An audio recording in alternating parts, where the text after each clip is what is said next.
বদ নজরের রুকিয়ার গোসল করার নিয়ম। আমরা অনেক সময় বদ নজরে পড়ে যাই। বদ নজর এটা কিন্তু সত্য। নবী সাল্লাল্লাহু আলাইহি ওয়াসাল্লাম জানিয়ে দিয়েছেন আল আইনু হাক্কুন, বদ নজর এটা সত্য। অনেক সময় দেখবেন আপনার ফসল খুব ভালো ফসল হচ্ছে, একজন মানুষ সেখানে এসেছে, আসার পরেই সেখান থেকে আর ফসল ভালো হচ্ছে না, ফসলগুলো নষ্ট হয়ে যাচ্ছে। একজন বাচ্চা তার খুব ভালো খাবার খাচ্ছে এবং তার স্বাস্থ্য ভালো, হঠাৎ করে একটা লোক এসেছে, আসার পরে বলতেছে বাচ্চাটা তো খুবই ভালো, খুবই স্বাস্থ্যবান। দেখবেন আস্তে আস্তে বদনজর লেগে গেছে, আর সাথে সাথে সে বাচ্চাটা অসুস্থ হয়ে যাচ্ছে, একেবারে কিছুই খায় না, খাওয়া দাওয়া বন্ধ করে দিচ্ছে, শরীর শুকিয়ে গেছে। এরকম হয় কি হয় না? এটা কিন্তু সত্য। নবী সাল্লাল্লাহু আলাইহি ওয়াসাল্লাম নিজে জানিয়ে দিয়েছেন আল আইনু হাক্কুন, বদনজর এটা সত্য। সুতরাং এই বদনজর থেকে বাঁচার জন্য কি করবেন? আবার অনেক সময় ব্ল্যাক ম্যাজিক, জাদুটোনা, কুফরি কালাম আমাদের জন্য করা হয়। বিশেষ করে এগুলো কিন্তু দূরের মানুষরা করে না, আশেপাশে যে মানুষগুলো আছে তারাই কিন্তু এই ব্ল্যাক ম্যাজিক করে, জাদুটোনা করে আপনাকে ক্ষতি করার চেষ্টা করে, যাতে করে আপনি ক্ষতির ভিতরে পড়ে যেতে পারেন। এর থেকে বাঁচার উপায় কি? বিশেষ করে বদনজর যদি আপনার লেগে যায়, বিশেষ করে আপনি অসুস্থ হয়ে যাচ্ছেন, তারপরে কিছু খেতে ভালো লাগে না, ঘরে ভালো লাগে না, অনেক সময় দেখবেন যে রুমে আপনি থাকতেছেন সেই রুমের ভিতরে আপনার মন টিকতেছে না, সেই রুমের ভিতরে ঢুকলে আপনার শরীর জ্বলতেছে, কেমন যেন ভিতরে ভালো লাগতেছে না, অস্বস্তি ফিল হচ্ছে, অসহ্য লাগছে।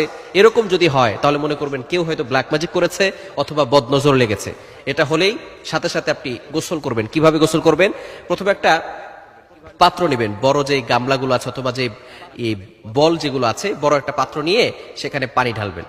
অবশ্যই আপনি অজু করবেন, অজু করে এই কাজটা করবেন এবং সেখানে পানি ঢালার পরে 2 হাত সেখানে রাখবেন, রেখে এরপরে সূরা ফাতিহা, 1 নম্বরে সূরা ফাতিহা পড়বেন 7 বার। প্রথমে দুরূদ শরীফ 7 বার পড়ে নেবেন, দুরূদ ইব্রাহিম যেটা আছে সেটা পড়বেন, দুরূদ শরীফ 7 বার, এরপরে সূরা ফাতিহা 7 বার, এরপরে হচ্ছে আয়াতুল কুরসি 7 বার, এরপরে সূরা ইখলাস 7 বার, সূরা ফালাক 7 বার, সূরা নাস 7 বার। এর আগে সূরা কাফিরুনটাও 7 বার করে পড়ে নেবেন। সূরা ফাতিহার পরে সূরা কাফিরুন 7 বার, সূরা ইখলাস 7 বার, এরপরে সূরা ফালাক 7 বার, সূরা নাস 7 বার। এরপরে আপনি দুরূদ শরীফ আবারও 7 বার পড়বেন, পড়ে ওই পানিটা দিয়ে আপনি গোসল করে নেবেন।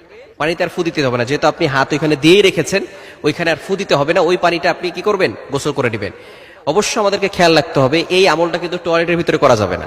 বিশেষ করে বর্তমানে অ্যাটাচড টয়লেট হয়েছে, প্রত্যেকটা ঘরের সাথে সাথে টয়লেট, বিশেষ করে ফ্ল্যাটে যারা থাকে ঘরের সাথে সাথে টয়লেট, সুতরাং টয়লেটে বসে কিন্তু কোনো দোয়া পড়া যাবে না।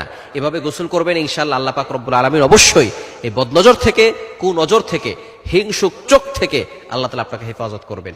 অনেক সময় দেখা যাচ্ছে যে আমরা এটা করার পরে সুস্থ হয়ে আবার খারাপ হয়ে যায়। এটা কেন? কেননা আমরা শরীর বন্ধ করে রাখি না। 5 ওয়াক্ত নামাজ আপনাকে মাস্ট বি পড়তেই হবে। যদি এই সমস্যা আপনার থেকে থাকে যে বারবার অসুস্থ হয়ে যাচ্ছেন, তাহলে 5 ওয়াক্ত নামাজ পড়বেন। নামাজের পরে আয়াতুল কুরসি, 4 কুল, সূরা বাকারার শেষ 2 আয়াত এগুলো পড়ে এরপরে বুকে ফু দিবেন, আর হাতে ফু দিয়ে পুরো শরীরকে মাসাজ করে দিবেন, হাত বুলিয়ে দিবেন।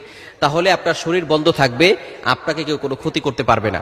আল্লাহ পাক রব্বুল আলামিন আয়াতুল কুরসি পড়ার দ্বারা আপনার জন্য একজন ফেরেশতা নিযুক্ত করে দিবেন। এই ফেরেশতা আপনাকে 24 ঘন্টা 24 আওয়ার্স আপনাকে হেফাজত করবে, প্রটেক্ট করবে, হেফাজত করবে। দুনিয়ার মানুষ শয়তান বলেন আর জিন শয়তান বলেন, কোনো ধরনের শত্রু আপনাকে ক্ষতি করতে পারবে না।